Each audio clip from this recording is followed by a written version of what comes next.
Tu sais que tu devrais poster sur les réseaux sociaux pour attirer de nouveaux clients. Mais à chaque fois, tu te retrouves paralysé devant ton écran sans savoir quoi dire ni comment te montrer. Et si tu parviens quand même à le faire, c'est en force, dans la douleur et sans grand résultat. Tu sais que tu devrais facturer tes services à leur juste valeur. Mais quand tu es face à ton devis, tu finis par baisser le prix pour être sûr que ça passe. Et d'ailleurs, même comme ça passe pas toujours. Tu sais aussi que tu devrais démarcher, envoyer des propositions ou parler de ce que tu fais. Mais au fond de toi, tu es comme paralysé. Ça semble être des petites actions toutes bêtes, mais elles te paraissent tellement lourdes. Alors tu procrastines et tu te laisses embarquer dans d'autres actions plus faciles, plus voilà, qui te permettent d'avancer. Et puis en plus, c'est plus confortable de se raconter qu'on a manqué de temps, hein. Tu sais que tu devrais refuser cette millième demande de correction.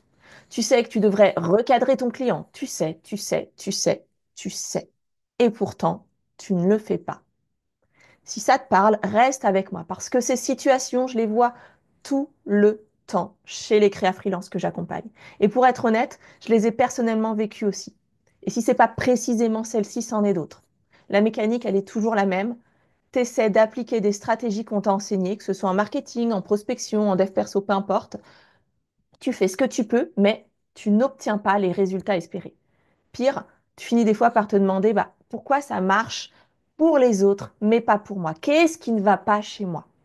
Et tu t'en veux de ne pas réussir à mettre en place, alors que tu sais pourtant précisément ce que tu devrais faire.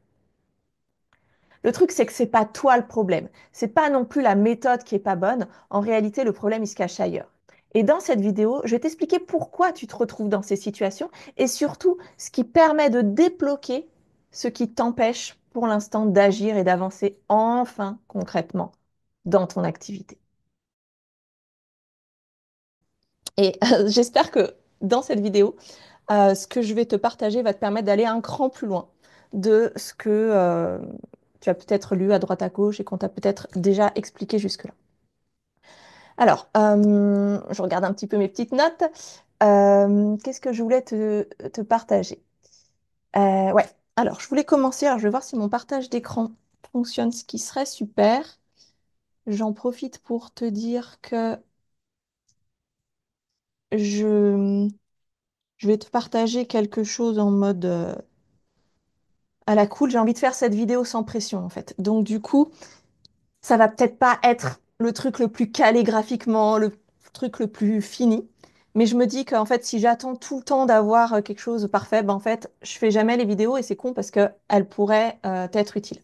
Donc, je la fais comme ça, brute de décoffrage. Si vraiment le côté imparfait te gêne, peut-être tu peux passer juste sur l'audio. Je vais essayer de mettre la bande son sur les plateformes de podcast. Et de toute façon, je te mets tout plein de trucs dans la description de la vidéo, comme ça tu pourras retrouver les éléments. En tout cas, voilà, je te préviens, ça va être brut. Normalement, là, tu vois mon écran. Et si j'ai bien fait les choses, je vais pouvoir te repartager un schéma que tu as certainement vu des milliers de fois. Mais on va s'en servir pour expliquer un petit truc en particulier. Alors, si je commence, tu as certainement déjà entendu ce truc-là qu'on a nos pensées qui génèrent des émotions et que tout ça va entraîner des incidences sur nos actions, sur nos comportements et que tout ça va à son tour entraîner influencer en tout cas la situation. Ça peut être aussi nos résultats et ainsi de suite. Je ne sais pas si ça te parle. En tout cas, ça va être le truc quand on va ressentir une émotion, par exemple. Qu'est-ce que je pourrais trouver comme exemple? On se sent pas capable, donc du coup, dans nos actions, dans notre comportement, on va être hésitant, on va être maladroit. Donc du coup, on va avoir des résultats qui vont être moyens. Donc du coup, ça va alimenter notre pensée, nos émotions dans le sens de je me sens pas capable, je me sens nul, je manque de confiance en moi. Et ainsi de suite, en fait, on suit ce cercle qui devient un vrai cercle vicieux, en fait. Et quand tu suis, par exemple, des formations prospecter, euh, voilà, par exemple, prospecter les réseaux sociaux, etc., on va te dire quoi faire. Quoi faire, c'est-à-dire qu'on va te demander d'agir sur tes actions, sur ton comportement. On va te dire, voilà, tu dois publier X fois par jour. Pour faire ta vidéo, il faut que tu enclenches ta caméra. Enfin, tous ces trucs au niveau des comportements. On va parfois aussi agir sur tes pensées et tes émotions, en tout cas essayer d'agir en te disant euh, mets-toi à l'aise, prends confiance en toi, tu peux le faire, etc. Toutes ces injonctions qui font que c'est très facile de le dire, mais beaucoup moins de le vivre et de le ressentir. C'est pas parce qu'on se le dit que ça le devient, hein. La méthode Coué, elle a ses limites. Donc voilà, on essaye de te faire agir là-dessus en te répétant des choses. Et bah en fait, ça marche, ça marche que moyennement, quoi. Ce qui fait que du coup, les résultats derrière font que tu abandonnes, tu procrastines. Enfin, il y a vraiment un truc qui se passe que ça fonctionne pas et ça vient alimenter encore ce même cercle vicieux. Et donc, c'est pour ça que la plupart du temps, ben, les méthodes, elles ont beau être bonnes. En fait, c'est pas un problème de est-ce que la méthode est bonne ou pas. Le problème, il est que ben, ça a beau être bon et fonctionner, ça fonctionne que si tu es clean, entre guillemets. Qu'est-ce que j'entends par là? C'est qu'en fait, il se passe un truc. Je vais changer de couleur. Il se passe un truc ici. Ici, il se passe un déclencheur au niveau inconscient. Et c'est ce déclencheur-là qui va influencer tout le reste. Tes pensées, tes émotions, et du coup, qui vont influencer tes actions et comportements, qui vont influencer tes résultats.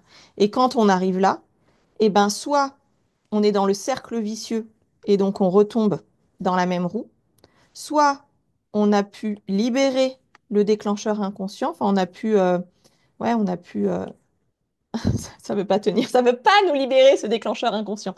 En tout cas, on a pu intervenir sur le déclencheur inconscient et donc du coup, on va générer de nouvelles pensées et émotions qui vont être plus positives et qui vont nous permettre de continuer, mais cette fois-ci un cercle vertueux. Moi, schéma, il ressemble plus vraiment à grand-chose, mais c'est pas grave, on va quand même aller voir ce qui se passe au niveau du cerveau et au niveau de ce déclencheur inconscient. Donc là, j'avais prévu ma petite image de cerveau pour qu'on voit comment ça se passe. Parce qu'en fait, ce qu'il faut comprendre, c'est que c'est quelque chose que tu peux pas contrôler consciemment. Tu sais pas parce que tu vas te dire, oui, je vais prospecter ou je vais me sentir à l'aise pour vendre, etc., que ça va changer. C'est pas parce qu'on t'a expliqué comment faire de A à Z que tu vas pas te retrouver mal au moment de passer à l'action et que tu vas pas tout faire pour éviter cette action. Tu vois, je pense que si ça t'est déjà arrivé, que ce soit sur ce contexte-là ou dans un autre exemple, j'imagine que tu vois de quoi je parle, c'est qu'on a beau savoir ce qu'il faut faire, il y a comme quelque chose, une force à l'intérieur de nous qui nous en empêche. Et donc, ce que je te disais, c'est que ben, ces méthodes et tous ces trucs-là fonctionnent à partir du moment où on est clean. Et pour comprendre tout ça, on va voir qu'il y a deux zones dans le cerveau qui sont responsables de ce mécanisme. Notamment une zone qui est à peu près là. Enfin, il y a plusieurs choses ici. On a l'amygdale, on a l'hippocampe et on a l'hypothalamus. Alors, je suis pas hyper calée en anatomie, je te partage juste les grandes bases. Donc, si toi, tu as comment dire, une connaissance scientifique hyper pointue sur chaque aspect du cerveau, juste pardonne-moi les raccourcis que je vais prendre. L'idée, c'est surtout que tu comprennes de quoi il s'agit. Là, en fait, cette zone ici, c'est une partie primitive de notre cerveau qui est héritée vraiment des plus anciennes versions humaines au niveau préhistoire, tout ça. Et en fait, c'est la partie qui est la plus animale en nous. Ce que j'entends par là, c'est qu'elle va être très réactive en mode binaire, en mode il y a une proie, je veux aller chasser la proie parce que je sais que peut-être qu'il n'y aura pas d'autres proies pendant les deux, trois prochains jours et que si je veux manger, c'est maintenant, il faut que je fonce. Et elle veut aussi éviter le prédateur. Elle veut, s'il y a un danger, elle va tout faire pour fuir ce danger. Enfin, fuir, se figer, le combattre en fonction du moment. Mais en tout cas, elle veut absolument éviter de vivre quelque chose de négatif. Elle veut aller vers le positif et éviter de vivre le négatif. Et donc pour ça, elle a besoin de décider vraiment, vraiment très vite. C'est-à-dire qu'elle n'a pas le temps de réfléchir. D'ailleurs, quand cette zone s'active, l'autre zone dont on va parler tout à l'heure, qui est le cortex préfrontal, elle se désactive, cette zone-là. Donc, elles ne peuvent pas fonctionner ensemble, en fait. Donc, au moment où l'amygdale et donc, du coup, cette partie du cerveau primitif s'active, on n'a pas accès aux ressources du cortex préfrontal qui, lui, nous aide à tempérer nos jugements, à se raisonner, voilà, à prendre du recul sur les choses. Non, notre cerveau animal, notre cerveau primitif, lui, il a besoin très très vite de décider est-ce qu'il faut foncer aller chercher la proie ou est-ce qu'il faut vite fuir parce qu'il y a un prédateur. Et donc, pour pouvoir faire ça très très vite, eh ben, en fait, il va polariser les choses, il va les mettre dans des cases, c'est soit bien, soit pas bien, soit c'est dangereux, soit c'est vital, nécessaire pour survivre. Et en faisant ça, eh ben, il crée ce déclencheur qui fait que quand on est dans notre petit cycle-là, s'il reconnaît ici une situation, un événement, quelque chose qui s'approche ne serait-ce qu'un petit peu de quelque chose de dangereux, il va réagir en mode, comme je te le disais, binaire et il va tout faire pour l'empêcher. Donc, si par le passé, tu as vécu un petit traumatisme, ça peut être un plus gros, mais ça peut être aussi même quelque chose, enfin, il n'y a pas d'échelle sur les traumas, mais voilà, une situation par exemple que tu as perçue comme être humiliante en classe ou des petites choses comme ça. Eh ben, c'est ce qui fait qu'au moment où tu veux, par exemple, t'exposer sur les réseaux sociaux, admettons que, ouais, on va prendre un exemple simple, admettons que en classe, en primaire, tu fait un exposé et toute la classe se soit moquée de toi.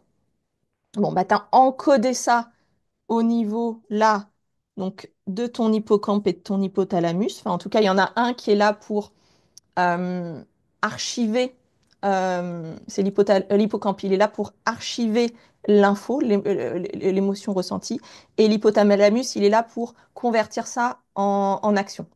Donc, si au moment de cet exposé, toi, tu as perçu que c'était vraiment quelque chose de difficile, de douloureux, de dangereux, la prochaine fois que tu auras à te mettre en avant, à t'exposer publiquement, et tu pourrais risquer, ou tu pourrais pardon, où tu pourrais risquer ne serait-ce qu'un petit peu une nouvelle humiliation, une nouvelle situation inconfortable, tu as tout ce cerveau-là, toute cette partie du cerveau-là qui va tout faire pour t'en empêcher.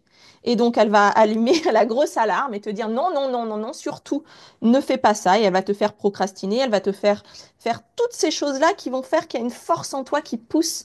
Quand bien même tu as cette volonté, tu veux suivre le truc, tu te dis, allez, on y va, et ben ça force, ça bloque et ça t'empêche de le faire ou ça te le fait faire sous tout tremblotant, tout mal à l'aise, etc. Ce qui fait que voilà, c'est là où on alimente ce cercle dont je te parlais.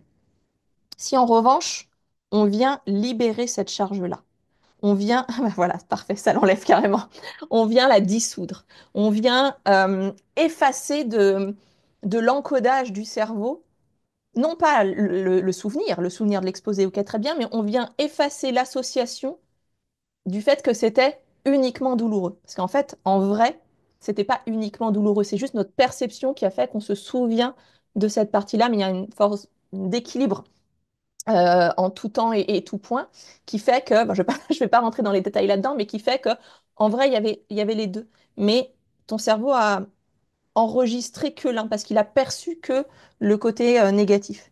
Donc du coup, si on vient équilibrer ça, dissoudre la charge, ce qui va se passer, c'est que on va plus générer les mêmes pensées et les mêmes émotions. Du coup, on va être en mesure de faire d'autres actions et d'autres comportements qui vont apporter cette fois-ci de nouveaux résultats et on va alimenter ce fameux cercle vertueux dont je te parlais. Donc, je ne sais pas si c'est clair ce que je dis et euh, si tu as des questions, surtout pose-les-moi, comme ça me permettra aussi de peut-être faire une autre vidéo complémentaire. Mais ce que je voulais t'expliquer là surtout, je vais voir si je peux arrêter le partage d'écran parce que je pense que j'ai fini avec mes petits gribouillis. Voilà. Ce que je voulais surtout que tu comprennes, c'est que si tu as envie de faire certaines choses parce que tu sais que c'est nécessaire pour ton business et tu as vraiment envie que ton activité se développe et de faire tous ces trucs-là, et qu'il y a quand même quelque chose en toi qui t'en empêche ou que tu as beau faire tous les efforts possibles, ça marche pas comme tu veux, c'est probablement que dans ta mémoire primitive, il y a des choses qui se sont encodées, des expériences dont tu n'as peut-être même plus le souvenir, mais qui font qu'elles sont dans ton inconscient et qu'elles se réactivent en fait à chaque fois qu'il y a une situation qui va être perçue comme potentiellement similaire.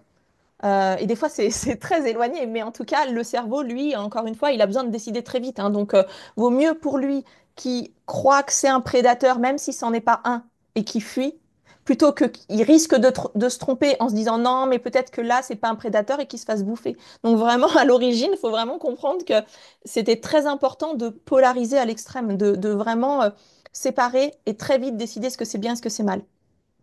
Et donc, du coup, c'est ce qui fait on se retrouve dans ces situations.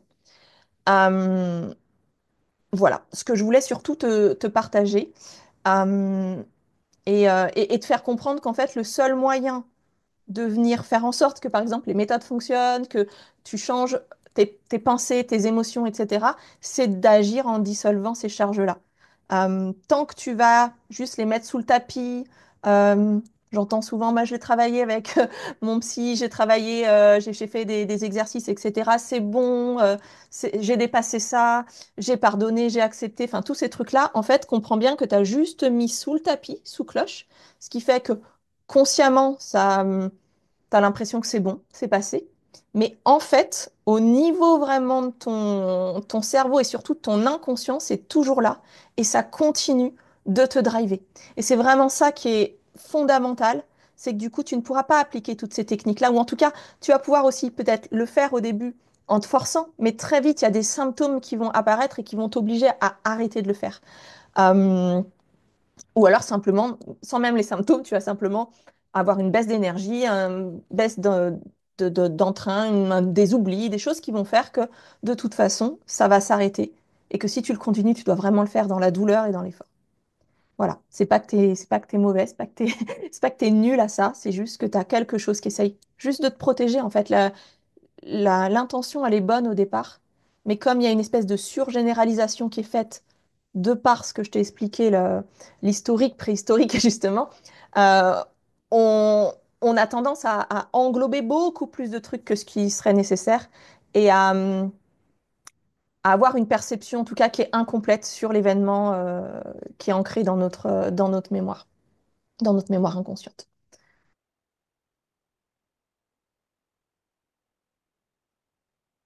Le plus dur, c'est d'identifier bien précisément ce qui se joue au niveau du déclencheur. Et ensuite, l'événement racine, le moment spécifique de l'événement racine. Parce que la charge liée à dissoudre, elle ne peut être dissoute que dans la mémoire stockée par l'hippocampe. C'est vraiment comme avec un ordinateur. Si tu archives un fichier pour le modifier ou pour le supprimer, tu dois d'abord le désarchiver. Et c'est ce que je fais avec mes clients en fait pendant les séances. On désarchive pour pouvoir venir compléter la perception qui était jusque-là incomplète parce que c'est ce qui crée la charge, ce fameux déclencheur inconscient. Et ensuite, bah, la séance de coaching permet d'aller compléter sa perception jusqu'à dissolution de la charge inconsciente. Pour comprendre ça, je vais reprendre mes petits gribouillis et je vais te faire un schéma. Hop. Imagine une planète et nous, on est des astronautes dans l'espace. Et toi, tu arrives avec ton idée que cette planète, c'est la planète blanche et il fait froid. Parce qu'en fait, là, tu vois toute cette zone-là blanche, c'est le pôle Nord. Ça veut jamais prendre mes trucs. Voilà. Toute cette zone blanche-là, c'est le pôle Nord. Et du coup, comme ce que tu vois, c'est ça, ce que tu me racontes, c'est, voilà, ma perception, en tout cas, c'est une planète blanche, c'est une planète froide. Et notre rôle ensemble dans les séances, c'est de faire le tour de toute la planète et d'aller voir que ici, elle est verte, qu'ici, elle est bleue. Et voilà, il y a d'autres choses. En tout cas, d'aller faire le tour pour voir d'avoir une perception toute complète de cette planète. Ça n'empêche pas que ici, c'est quand même blanc. Ça ne remet pas en cause, on n'est pas en train de remplacer en disant que ce que toi t'as perçu jusque-là est faux. Non, on est juste en train de compléter avec ce que tu n'avais pas perçu jusque-là, mais qui était quand même déjà là. Et c'est quand tu as cette vision complète de toute la planète, parce qu'on en aura fait le tour, que du coup, il va se passer dans ton corps un réalignement, un rééquilibrage. La charge se dissout et il y a vraiment une réaction physiologique qui s'opère. Et ça, c'est vraiment le signe, la preuve, la matérialisation que la charge est complètement dissoute.